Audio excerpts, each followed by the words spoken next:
Pertumbuhan ekonomi melambat karena penabung China mengabaikan insentif konsumsi PKC. Data dari Bank Rakyat China menunjukkan bahwa pada paruh pertama tahun ini, simpanan baru rumah tangga China meningkat sebesar 9,27 triliun yuan, penurunan 22% dibandingkan periode yang sama tahun lalu. Reuters menyatakan bahwa meskipun ada pertumbuhan simpanan di Bank China, data ekonomi yang dirilis minggu ini menunjukkan bahwa hal ini tidak mengakibatkan konsumsi yang lebih tinggi. Penjualan retail China pada bulan Juni tumbuh hanya 2% tahun ke tahun, gagal memenuhi harapan, dan menandai pertumbuhan terlemah dalam 18 bulan. Analis mengatakan, angka-angka ini menunjukkan bahwa langkah-langkah PKC untuk merangsang konsumsi sejauh ini tidak cukup untuk mendorong penabung China untuk berbelanja banyak di toko-toko. Dalam sebuah laporan, Tuan Tommy Xia, Kepala Penelitian China Raya di Bank OCBC, menyatakan bahwa penurunan tahun ke tahun dalam tabungan baru belum diterjemahkan menjadi peningkatan konsumsi. Hal ini dapat dikaitkan dengan rumah tangga yang menggunakan tabungan mereka untuk membayar pinjaman lebih awal dan mengalihkan simpanan ke produk keuangan. Bank mengurangi suku bunga deposito untuk mendorong konsumsi dan pinjaman, tapi langkah ini mendorong rumah tangga dan bisnis China untuk mengalihkan tabungan mereka menjadi produk keuangan yang pada gilirannya menyalurkan dana ke obligasi.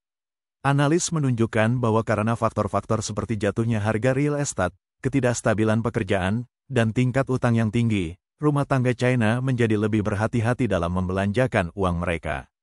Kehati-hatian ini menyebabkan tingkat pertumbuhan ekonomi China turun dari 5,3% pada kuartal pertama menjadi 4,7% pada kuartal kedua, di bawah ekspektasi, yang menandai pertumbuhan paling lambat sejak kuartal pertama tahun 2023. Ini mengindikasikan bahwa serangkaian langkah yang diterapkan oleh pemerintah hanya memiliki sedikit efek dalam meningkatkan kepercayaan konsumen China.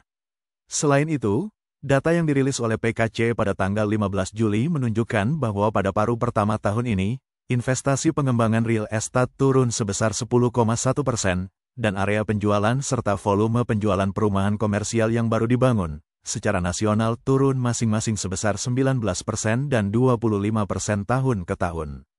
Analis di Maybank mengatakan dalam sebuah laporan bahwa pembuat kebijakan China perlu secara mendasar mengatasi perilaku konsumen yang menghindari risiko, serta mendorong mereka untuk membelanjakan pendapatan mereka, daripada menerapkan langkah-langkah stimulus perbaikan cepat. Analis mengatakan, ini memerlukan solusi struktural untuk mengatasi masalah mendasar, seperti kemerosotan real estate yang berkepanjangan, pasar kerja yang rapuh, jaring pengaman sosial yang tidak lengkap, dan beban utang yang terus meningkat.